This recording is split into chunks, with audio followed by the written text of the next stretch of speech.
Hi, I'm excited to be coming to you right now and talking about our upcoming 4 module online class, Nature Inspired Spirituality.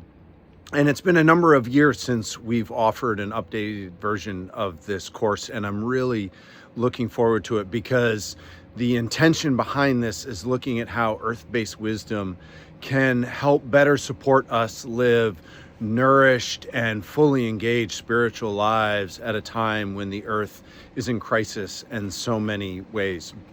And so my hope is that we can bring people together from across the globe, from different cultures and communities and countries, in a way that is supportive and nourishing, that we can all be in this inquiry together. And in thinking about this, of what is it that different religious and spiritual traditions have in common, I started to think and I come up with different ideas, and some were a little more rational, and I think they were good. So for example, what about identity, and what about the causes of suffering, and what insights are there, to say nothing of teachings and practices for how we can better live our lives as well as community? And all of those are really valid and candidly are going to be a big focus of the program that we're offering. But that wasn't what kept getting sparked and lit on a deeper, more heartfelt level. And that was the shared commitment that I believe so many different backgrounds and beliefs offer, which is to explore truth and love and liberation.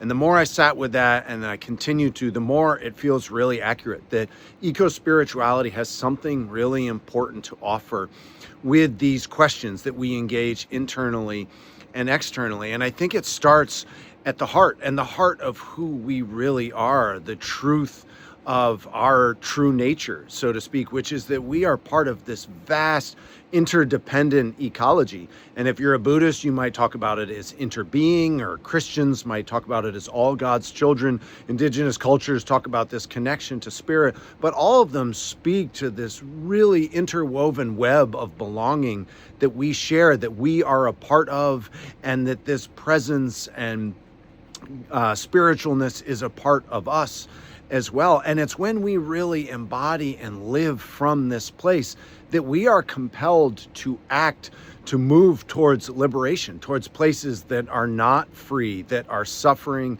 and sick and unhealthy, that are unjust and unequal, causing pain and problems. And when we know the truth of our true nature, then we feel called to act, and not just externally, but internally, that we see the places of shadow and suffering and the places that are not free in ourselves. And we know that that is part of the spiritual life and work, that the interrelatedness of external and internal, collective and individual. And we do this from the heart.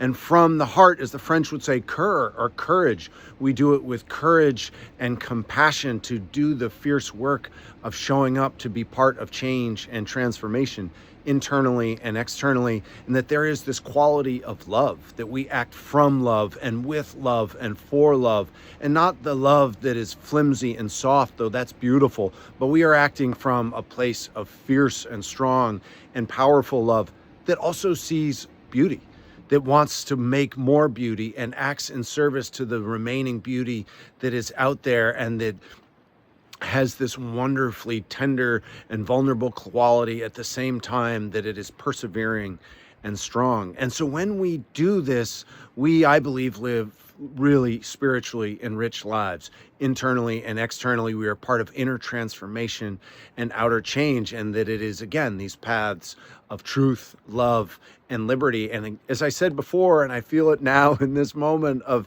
a nature-inspired spirituality has something really important to contribute to this inquiry, regardless of your different beliefs and backgrounds. So if this is something that speaks to you, that you find yourself interested in and want to be a part of community and finding practices and teachings that are inspired by earth-based wisdom, that wanting to find insights and ideas about our true nature and about suffering, then eco-spirituality has something here to offer. And as always with our programming, there's going to be a real commitment and focus on connection and community, that we do this together. And I think for all of our programming, and especially ones looking at spiritual living with an earth in crisis is that we need to draw people together to share of our experiences and our ideas and of our hearts. And in that way, the experience we have itself is healing and transformative and ripples forward in our lives as we move forward after the program is done.